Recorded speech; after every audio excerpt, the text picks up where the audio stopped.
What's up, guys? Welcome to another episode of the Wolverine Live Recruiting Show. I'm your host, EJ Holland. If you missed our Tuesday show last night with Zach Livy, make sure to head to our YouTube channel, click on that. We had some discussion on the upcoming Zaquan Patterson decision. So if you missed yesterday's show, go ahead and go watch it. And you can also like this video, subscribe to the Wolverine YouTube channel for free. We're dropping new videos all the time with football season here. We have game clips coming from the recruits. We're out on the road watching guys and the football guys.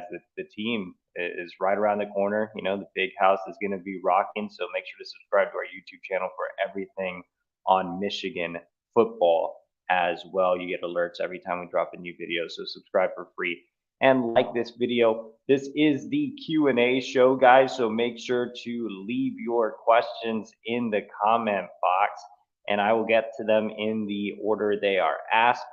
You're not required to do so, but if you want to hit that donate button, that money goes directly to our travel budget so we can go around the country and see Michigan commits and targets. So definitely helps out if you leave a super chat. But we have our first question coming in from Jeff M.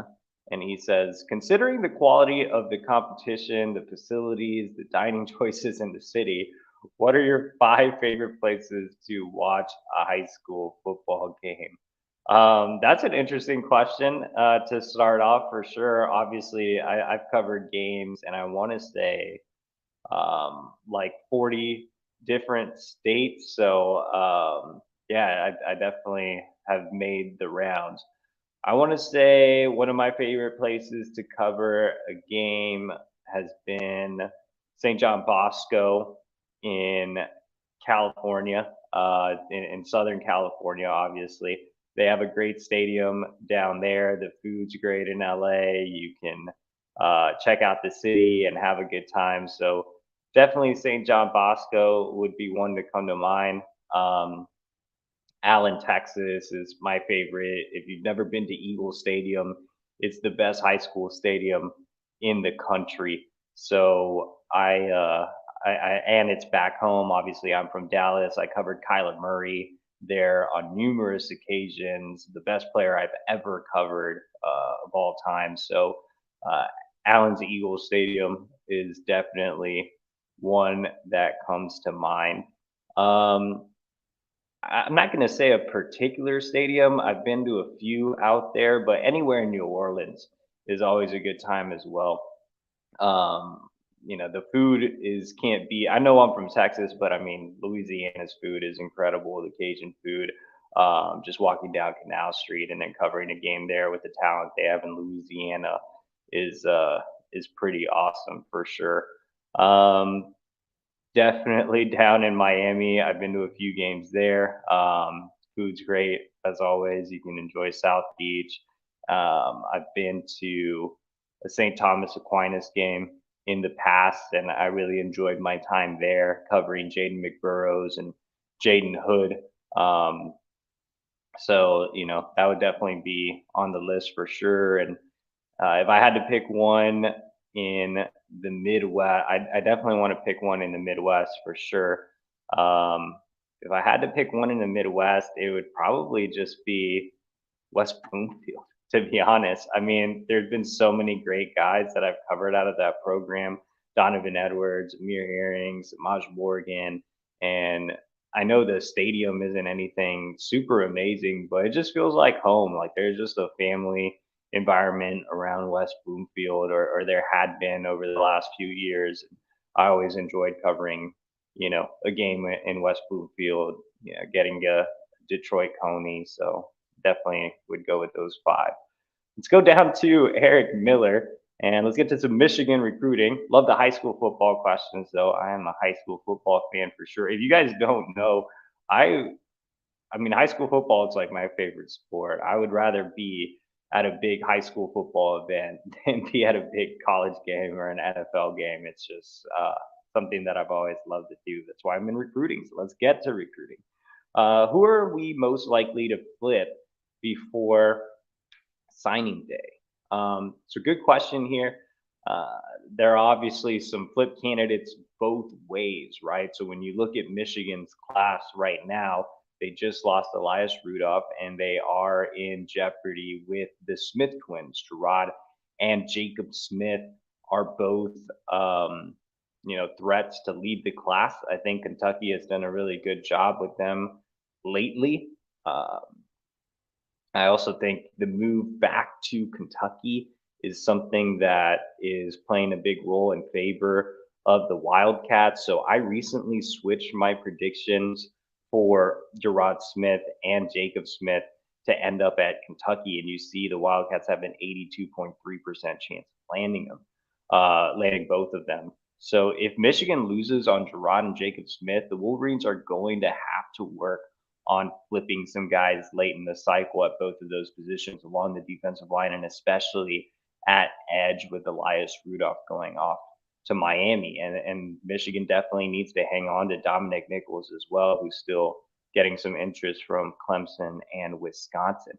But flipping back to Michigan or flipping over to Michigan, I mean, the guy that immediately comes to mind is Nitro Tuggle. Now, we talked about him on the show a couple of weeks. He is an on 300 wide receiver committed to Georgia. Michigan has a need at the wide receiver position. So Nitro Tuggle makes a lot of sense. I know you hear committed to Georgia and it seems unlikely, but he is a Midwest guy. I know he's listed at IMG Academy, but he did not enroll there. He's actually at Northwood in Indiana. He is a teammate of Michigan commit Josiah Edmond, who is recruiting him hard to Ann Arbor. Tuggle has been open to making other official visits during the fall, and it wouldn't be surprising to see Michigan get one of those OVs. So Nitro Tuggle is definitely a flip candidate. I think he's the guy that seems most realistic right now. He's sticking with wide receivers. I would definitely go with Jordan Shipp. I know he committed to North Carolina over Michigan recently, but with him having two teammates committed in Shannon Goodwin and Jaden Davis, and the amount of times he's been to Michigan and being just a better program on the field, I still think there could be something there with Jordan Shipp. I don't think you stop recruiting him, especially with the amount of resources you invested in this guy. And on top of that, he's a tremendous talent. I know he's only listed as a 3-star right now, but I think he's a 4-star guy all the way. I've always had him as a top 300 prospect, and he had a sensational game over the weekend. He was the most dominant player on the field when I saw Providence Day on Saturday night. So I love Jordan Shipp, and I would keep working on him if I were Michigan. And another guy that comes to mind is the guy we just talked about, Elias Rudolph, flipping from Michigan to Miami. Doesn't mean it's over, right? It means that Michigan's going to continue to try to recruit him back. And we actually talked about that on yesterday's show with Zach Libby, who has been all over this recruitment. And Zach Libby just actually popped up in the Q&A box telling me to get some Waffle House this weekend. I will not be doing that. I will be in Charlotte again. So every time I go to Charlotte, I'm like, I'm going to try Carolina barbecue, and I never get a chance to. It's always a super quick trip, right? So I have never had a chance to get it. So I am promising myself that I will get Carolina barbecue. If you guys have recommendations for Carolina barbecue, make sure to hit me up and let me know where I need to go. But Elias Rudolph, Michigan's not going to stop recruiting him just because he flipped to Miami. The Wolverines are doing whatever they can to get him back. And I know that one had some NIL, issues around it. Obviously, Miami is very strong in that area. Michigan, not so much when it comes to the recruiting trail. But I think Michigan is going to try to put together maybe some type of pitch that could convince him to take another look. And plus, he built such a strong relationship with Michigan co-defensive coordinator Steve Klingscale. I don't think that relationship just goes away. And he's back in Ohio after briefly spending some time at Deerfield Beach High School down in Florida. So he's back in Ohio. He's back in the Midwest. I would actually be surprised if Rudolph doesn't make a visit to Michigan this fall. So he's still someone to keep an eye on. And just in general, Michigan's looking for some late senior risers, whether they're committed to other schools or not. I mean, the Wolverines still have a need for a nose. If they miss out on Zaquan Patterson, they're going to have a need for a safety. If they lose the Smith twins, they're going to have a need for another defensive lineman, another edge. So I think that you'll see more names pop up after these guys complete the first 4 weeks of their senior seasons. We have a super chat from Nick. Big shout out to Nick for his 199 super chats. We get to skip the line. Are the Twins flipping to Kentucky? So we just kind of addressed that, but just to dive in deeper for those who weren't on the show yet, Jacob and Gerard Smith are both predicted to flip to Kentucky. That was as of about a week and a half ago. They really started to gain some serious traction. Remember, both Twins visited Kentucky twice and opted not to attend the barbecue at the Big House at the end of July. So I'm continuing to hear that Kentucky's in a strong spot to flip both Gerard and Jacob Smith. For those of you that don't know, the Twins are originally from Kentucky and they have moved back. So they are no longer in Connecticut where they've spent the last 2 years. They are in Kentucky. And I think that's helping the Wildcats a lot. We know that Kentucky does have a bit of NIL.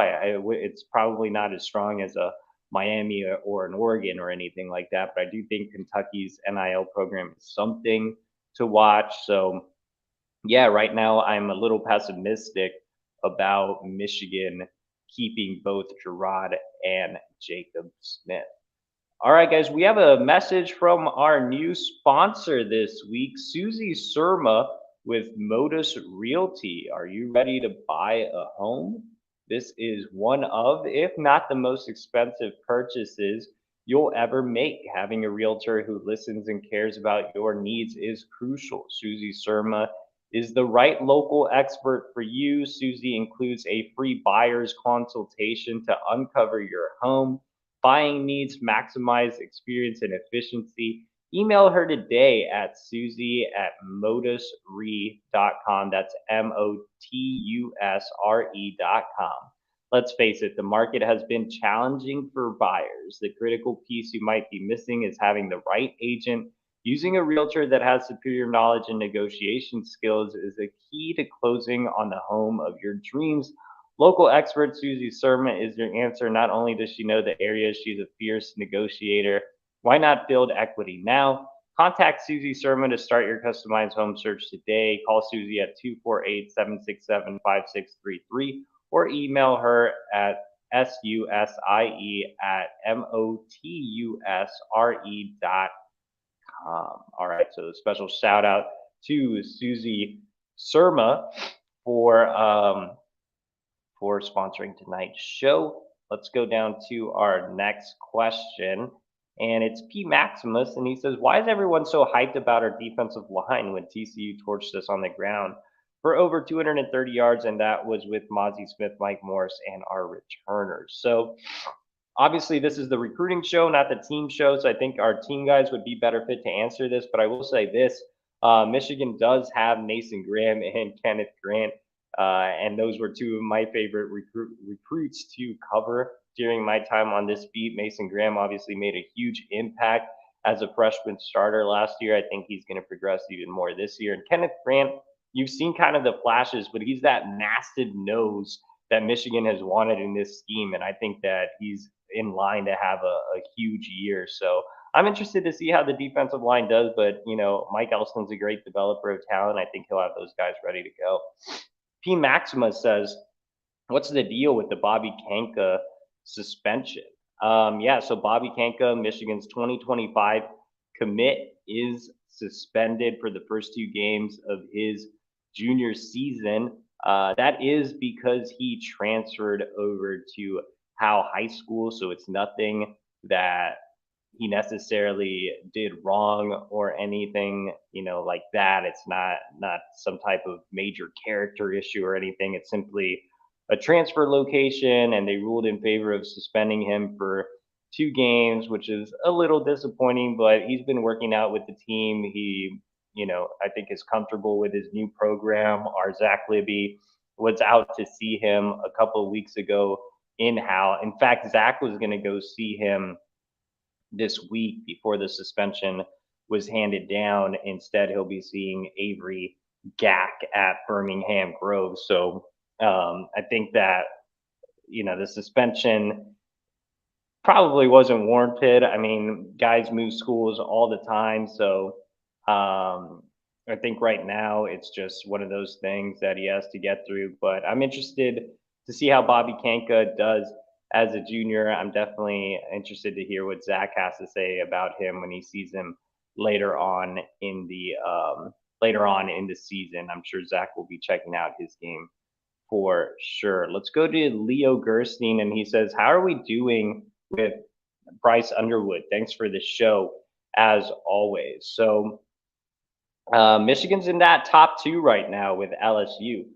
Definitely a lot to like about Michigan's chances with Bryce Underwood. For those of you that don't know, he's a 5-star 2025 quarterback out of Belleville High School in the great state of Michigan. The Wolverines actually lead on the On3 recruiting prediction machine with a 40.3% chance of landing him. I think the second team in this race is not Michigan State. It's actually LSU. He's been to LSU on multiple occasions, including in late July. He flew back for the barbecue at the Big House, which was definitely a positive sign.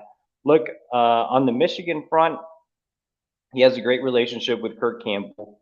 He has really built that bond with him, whereas Matt Weiss obviously wasn't the most personable guy. I think that Kirk Campbell has stepped up in that role.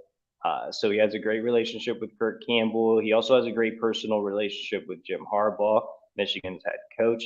I think that if anybody on staff is going to win this recruitment, it's definitely Jim Harbaugh. He played quarterback in the NFL. He played quarterback at Michigan. So, that definitely resonates with Underwood. And then Michigan's the hometown school. He's comfortable with the program. He's visited there on multiple occasions. He knows a lot of the guys on the team as well. So he's just comfortable. Now, at the same time, LSU has impressed him on his last couple of visits.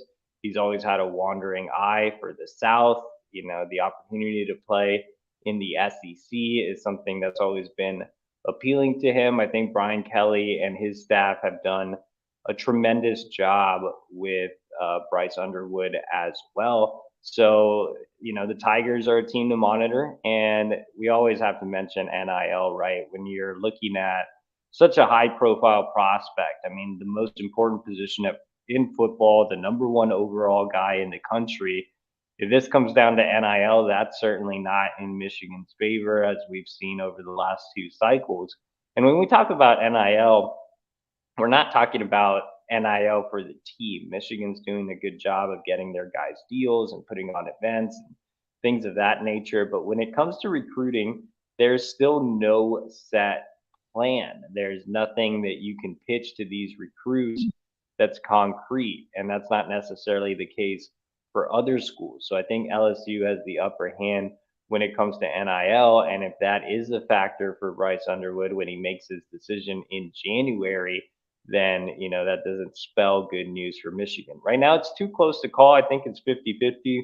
I think both teams have a legitimate chance to land him. We'll see what they do in the fall to really impress Underwood, but I would expect him to be at a couple Michigan games. I would expect him to be at a couple of LSU games. So we'll see, how things shake out with Underwood as we get closer to January. Let's go down to P Maximus, and he's asking about Jordan Shipp. He said he heard Jordan Shipp wasn't happy about the lack thereof our passing game. So, I'm not sure if I necessarily buy that. Obviously, it's a hard sell for Ron Bellamy, right? If you're Ron Bellamy and you're recruiting wide receivers, Michigan isn't exactly a pass happy offense. Now, Jordan Shipp has been able to see the offense on numerous occasions and has visited so many times. He's also very familiar with the guy coming in that's supposed to be throwing him the football, and that's Jaden Davis, who is his teammate at Providence Day. So Jaden Davis has done a great job as a distributor at the high school level. Jordan Ship has put up some big numbers with Jaden Davis throwing him the football. So he knows that if he were to go to Michigan, he would be able to continue that connection with Davis. And then on top of that, he knows that Michigan has a need for a bigger guy on the outside, which he is. He's a really physical presence. He's a true outside wide receiver. And I think Michigan's pitch right now has been come and be a game changer for the offense and will open things up. And I think Michigan, and this goes for any wide receiver recruit, not just with Ship. I mean, when you talk about Nitro Tuggle as well as a guy that you're trying to flip, I think Michigan is going to open up the offense a little bit this year. I think JJ McCarthy has cemented himself as one of the best quarterbacks in the country. So I think they're gonna let JJ cook a little bit, and I think that'll impress some wide receivers on the board, like Nitro Tuggle, and potentially help Michigan get back in on guys like Jordan Ship. But I think the bigger factor with Ship was just the distance. I think he just felt comfortable at North Carolina. I don't think there's anything Michigan could have sold him on the offense or anything of that nature that would have changed his mind last month when he picked the Tar Heels. I think his heart was at home, but recruiting is a long game, and maybe the Wolverines convince him to leave home. And I think opening up the offense can only help. All right, guys, we're winding down here on our show, so make sure to get your questions in. We do have another advertiser tonight, and that is HomeField. HomeField's can't miss kickoff is here to make sure you are ready for the 2023 football season in style. The can't miss kickoff began on August 21st, so you still have time to join it with exclusive long awaited bomber jacket offerings celebrating some of college football's fiercest rivalries. Um, New customers can get 15% off their first order with promo code Wolverine23. That's not all. During the can't miss kickoff home field classic, they are debuting new football back boxes complete with everything you need to be game day ready in 2023 in one branded designer box, making it a perfect gift for the football fanatic in your life, even if that's just yourself. Michigan is obviously available, but they also have other schools. If you have a relative that's a fan of another college football team, they have jackets for or boxes for Florida, Indiana, Nebraska, and so much more. Each and every day from now until kickoff, HomeField's can't miss kickoff will be unveiling a new exciting offer never before seen apparel that you simply can't miss. So check out HomeField. You get 15% off with your first order using promo code Wolverine23. All right, guys, let's get back to the questions. And this one comes from Jorge. It's not really a question, it's more of a comment. Apparently, the new high school coach said something that they're not going to flip in regards to the Smith twins. Yeah, so we were talking about Gerard and Jacob Smith earlier in the show, the four-star commits to Michigan. Their high school coach did say that there was no flip coming, but I think, that might just be posturing a little bit on social media. I think he's doing his best to maybe protect his players as they fought to get eligible and things of that nature. Probably didn't want any more drama surrounding the Smith twins as they enrolled here at Corbin, Kentucky. So I know that tweet was put out, and I know that gave Michigan fans some optimism, but I'm not sure that I'm buying it. I still think that Kentucky is a big threat to flip them away. David DeLees joins the show, and he says, "Could Michigan circle back to Brian Robinson?"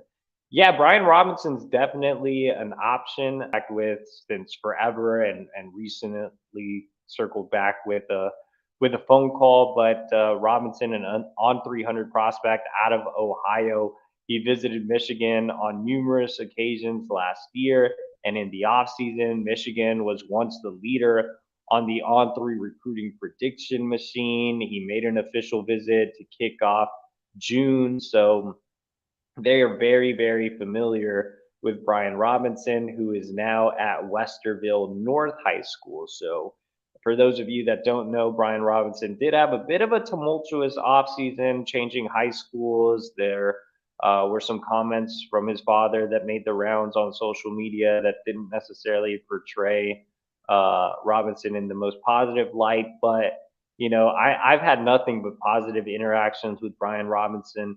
I think he's a really high floor kid. He's kind of filled out. He's a bigger type of edge. He's not your long athletic guy that Michigan usually desires at the position. So regardless of the offseason, I still think Michigan had some question marks about him as a player. From everything I was able to gather, there was a little bit of a difference of opinion on the staff in regards to Brian Robinson. But with a need for edge, he's definitely one to keep an eye on.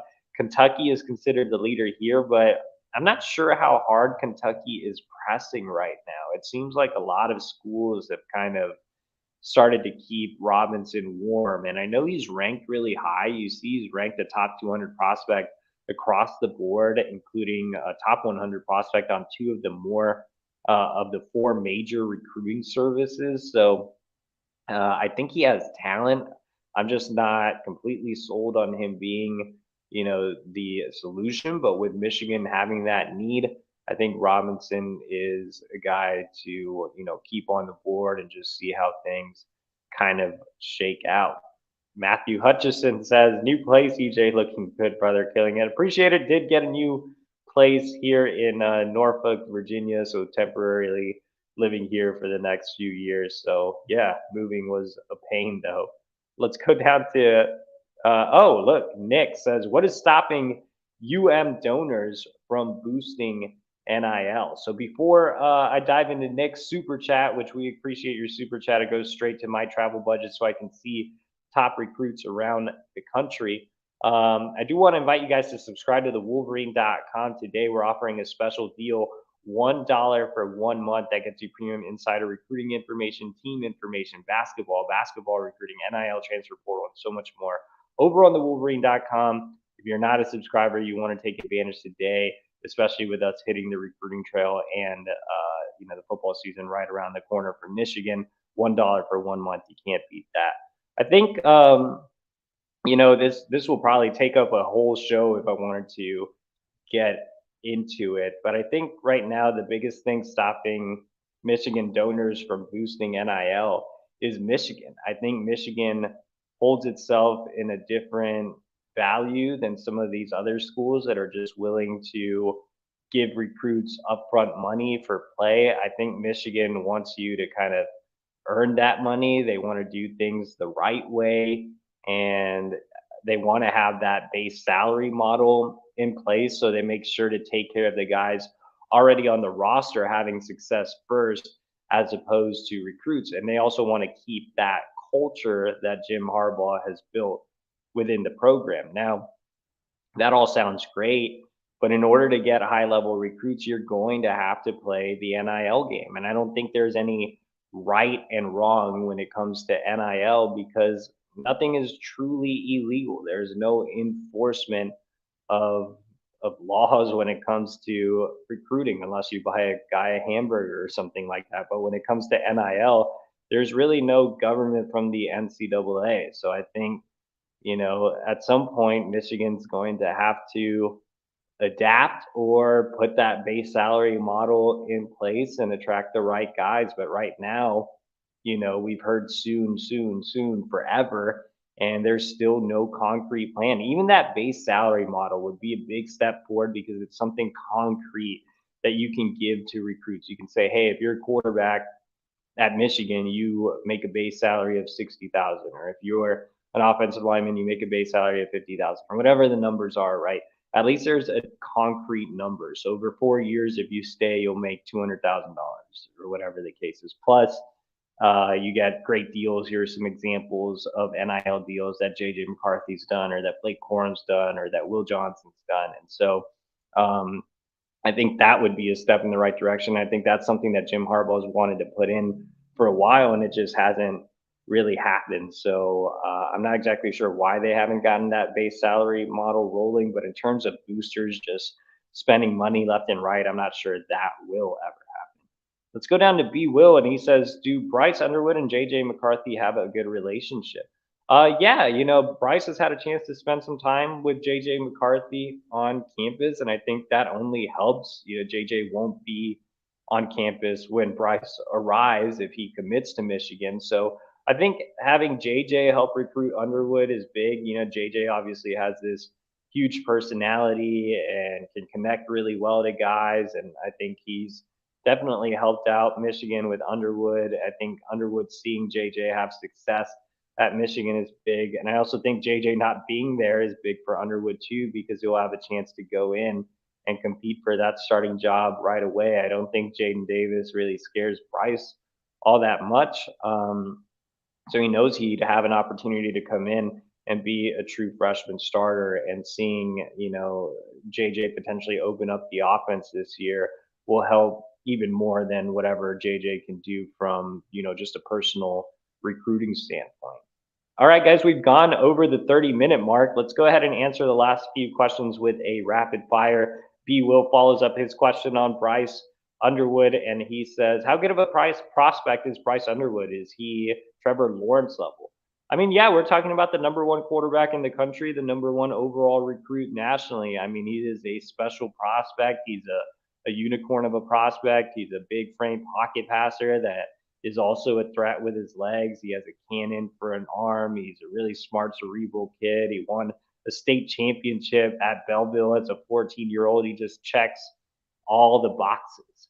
And let's go down to our last question from account 22, which we already addressed. He says Kentucky might steal two of our edge targets, and we covered that earlier in the show. Yes, Kentucky remains a threat to flip the Smith twins. All right, guys, I appreciate y'all for joining us tonight. Make sure to like this video, subscribe to our YouTube channel for free, subscribe to thewolverine.com for just $1 for 1 month and get more recruiting information. We'll see you again next week for our Tuesday show and our Wednesday Q&A.